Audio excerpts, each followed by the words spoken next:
Hello everyone.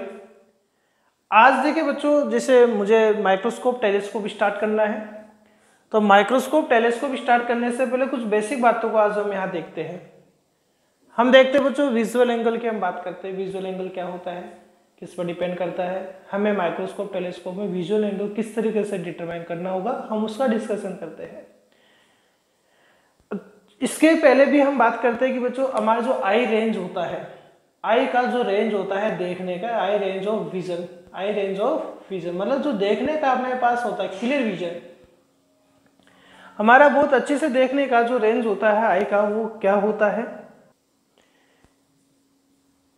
यानी हम बात करें कि आई रेंज क्या है बच्चों, तो हम ये देखें, जैसे बच्चों ये मार्कर मेरे पास है। अब इस मार्कर को मैं जब भी दूर है, मुझे इस पर लिखा हुआ बहुत क्लियर दिख रहा है, लेकिन मैं जैसे जैसे अपनी आई के पास इसको लेकर आऊंगा मुझे मार्कर दिखाई दे रहा, अभी भी दिखाई दे रहा, अभी भी दिखाई दे रहा। अब यहाँ धीरे धीरे ये जो इस पर वर्ड्स लिखा हुआ है वो धीरे धीरे यहाँ ब्लर होने लग गया है, वो बिल्कुल धीरे धीरे यहाँ ब्लर होने लगेगा, क्लियर आपको दिखना बंद हो जाएगा।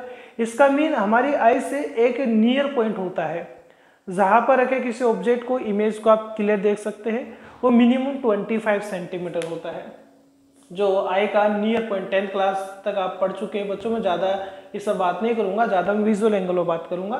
नियर पॉइंट होता है जो कैपिटल डी होता है, जो 25 सेंटीमीटर होता है। और ऐसे ही जो फार पॉइंट होता है, हम इसको और क्या बोलते हैं बच्चों, डिस्टिंक्ट भी हम इसको कहते हैं। ठीक है, जो डिस्टिंक्ट विजन अपने पास होता है वो 25 सेंटीमीटर होता है, और जो फार पॉइंट जो लास्ट पॉइंट होता है आप उसका इन्फिनिटी मान सकते हैं। बहुत ज़्यादा डिस्टेंस आप देख सकते हैं आपके, तो इन्फिनिटी रेंज हो गया अपनी। तो ये एक आपके पास आई का रेंज होता है। अकोमोडेशन पावर आपने पढ़ा होगा कि हमारा आई जो होता है जब भी किसी नियर बाई ऑब्जेक्ट को देखता है तो अपने आई का जो आई लेंस होता है उसकी फोकल लेंथ को वो कम कर लेता है, और दूर देखने के लिए अपनी फोकल लेंथ को इंक्रीज कर लेता है, और वो मिनिमम 25 से लेकर इन्फिनिटी तक किसी भी ऑब्जेक्ट को, किसी भी इमेज को क्लियर देख सकता है। अब ये आपको पता होना चाहिए नियर पॉइंट 25 सेंटीमीटर, जिसको कैपिटल डी से आप रिप्रेजेंट करेंगे। विजुअल एंगल क्या होता है, जैसे ये आई है बच्चों, यहाँ ये आई है और ये आई लेंस है अपने पास में, ये आई लेंस है और ये रेटिना हो गया, क्योंकि आपको पता है कि जो भी इमेज बनता है वो रेटिना पर बनता है। इनिशियली हम मान लेते हैं कि कोई ऑब्जेक्ट है, इमेज यहाँ आई लेंस है 25 सेंटीमीटर मिनिमम रखा हुआ है डी पर, और ये ऑब्जेक्ट जो है मेरे पास है बच्चों क्या है, ये ऑब्जेक्ट ए बी है, मान लेते ए बी ऑब्जेक्ट है। अब यहाँ से जो रेज गई है वो यहाँ ऑप्टिकल सेंटर से जाती हुई इसके इस रेटिना पर यहाँ क्या बनाएगी, इमेज बनाएगी, ये इमेज बनाई, रिफ्लेक्शन हुआ। अब हम ये देखेंगे ये प्रिंसिपल एक्सिस हुआ इसका, और ये उसका रे हुआ जो ऑप्टिकल सेंटर से जा रहा है। तो ये जो बीच में जो ये एंगल बनेगा, आई से जो एंगल बनेगा जिससे आपके पास ये ऑब्जेक्ट इमेज आपको दिखाई दे रहा है, ये एंगल जो बनेगा इसी एंगल, अभी θ1 मान लेता हूँ, ये हाइट बच्चों में मान लेता हूँ h1 है। ये θ1 जो एंगल यहाँ पर है यही आपके पास विजुअल एंगल है। यानी हमारी आई से किसी ऑब्जेक्ट और इमेज को जब हम देखते हैं तो हमारी आई इस ऑब्जेक्ट और इमेज तक जो एंगल क्रिएट करता है उस एंगल को हम यहाँ विजुअल एंगल बोलते हैं। तो ये θ1 अपने पास विजुअल एंगल है। अब मान लो कि बच्चों मैं इसी डिस्टेंस पर किसी अदर ऑब्जेक्ट को रख देता हूँ, ये इसी डिस्टेंस पर है सेकंड ऑब्जेक्ट, अच्छे से समझना, देखो मेरी बातों का अच्छे से समझना है। और यहाँ से जो बच्चों वो डॉटेड लाइन से बता रहा हूँ ताकि आपको थोड़ा, चलो कलर अलग है तो हम इसी से बता देते हैं। ठीक है, ये सेकंड गया, ये रही यहाँ से गई आपके पास में, तो यहाँ इस पॉइंट पे इंटरसेक्ट कर रहा, तो मान लो यहाँ इमेज बन गया आपके पास में। ये अलग ऑब्जेक्ट है, इसका हाइट जो है वो s2 है। अब जो एंगल बनेगा वो एंगल बच्चों ये बनेगा नहीं बनेगा θ2, ये एंगल बड़ा बनेगा नहीं बनेगा θ2। अब देखो यहाँ हाइट ज्यादा है तो विजुअल एंगल भी ज्यादा बनने लग गया। यानी हम ये बोल सकते हैं जो ऑब्जेक्ट है इमेज का जो हाइट होता है वो विजुअल एंगल के क्या होता है, डायरेक्टली प्रोपोर्शनल होता है, विजुअल एंगल के डायरेक्टली प्रोपोर्शनल होता है।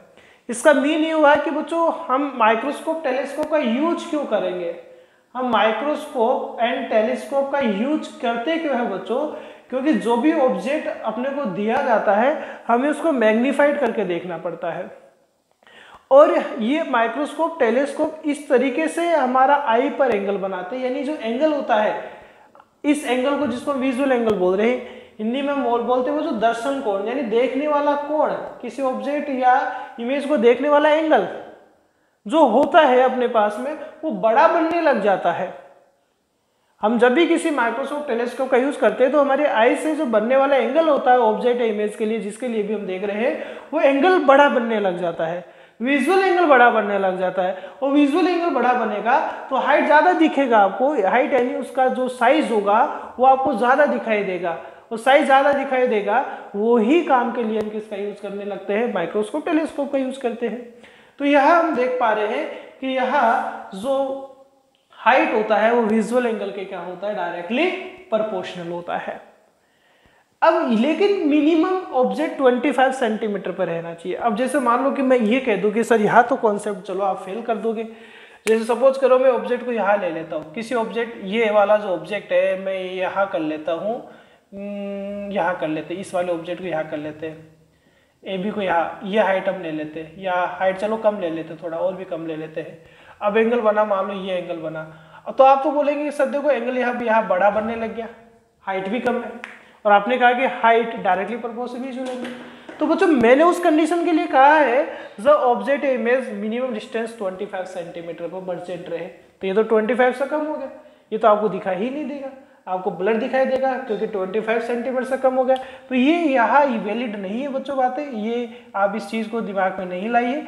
यहाँ 25 सेंटीमीटर की जो हमने बात की है नियर पॉइंट के लिए, उस कंडीशन में देखेंगे जो विजुअल एंगल होता है वो हाइट के क्या होता है, डायरेक्टली प्रोपोर्शनल होता है। और माइक्रोस्कोप टेलीस्कोप जो होता है इस विजुअल एंगल को बड़ा करके हमारी आई को दिखाता है। विजुअल एंगल को जब भी बड़ा करके हमारी आई को दिखाएगा तो जो भी ऑब्जेक्ट इमेज जिसको आप देख रहे हैं वो साइज में क्या दिखेगा, आपके पास मैग्नीफाइड दिखेगा, लार्ज दिखेगा। इसका mean height is directly proportional क्या होता है, विजुअल एंगल होता है। अच्छे से ध्यान रखेंगे बच्चों इस बात को, क्योंकि हम जब भी माइक्रोस्कोप टेलीस्कोप पढ़ेंगे तो बच्चों वहाँ एक फॉर्मूला हम यहाँ एंगुलर मैग्निफिकेशन फाइंड आउट करेंगे। क्या फाइंड आउट करेंगे बच्चों, एंगुलर मैग्निफिकेशन फाइंड आउट करेंगे। और एंगुलर मैग्निफिकेशन जो होगा वो ये होगा, visual angle form by image. और किसके विजुअल एंगल कहाँ क्रिएट होगा, किसके क्रिएट होगा, विजुअल एंगल बाय, ऐसे लिख दो eye, visual angle by eye form by image. और इसी तरीके से हम बात करें विजुअल एंगल, वही आई के द्वारा फाइंड होगा, और ये ऑब्जेक्ट हो जाएगा। और कब होगा, व्हेन ऑब्जेक्ट कहाँ रखा हुआ हो, at capital D. Capital D आप क्या कह सकते हैं, नियर पॉइंट पर रखा हुआ, डिस्टिंक्ट विजन पर रखा हुआ, इसको आप ऐसा भी लिख सकते हैं, लिखा हुआ आ जाता है बच्चों कई बार डिस्टिंक्ट विजन। यानी हम एंगुलर मैग्निफिकेशन सब में फाइंड आउट करेंगे माइक्रोस्कोप टेलीस्कोप में, जो कि क्या होता है, visual angle by eye form by image. इसी तरीके से विजुअल एंगल बाय आई किसके फॉर्म होगा, ऑब्जेक्ट फॉर्म होगा, और ऑब्जेक्ट भी कहाँ रखा होना चाहिए, डिस्टिंक्ट विजन यानी 25 सेंटीमीटर पर होना चाहिए। तो ये विजुअल एंगल की बहुत इंपॉर्टेंस है, इसको अच्छे से आप दिमाग में रखेंगे। ठीक है बच्चों, थैंक यू, मिलते हैं माइक्रोस्कोप टेलीस्कोप में।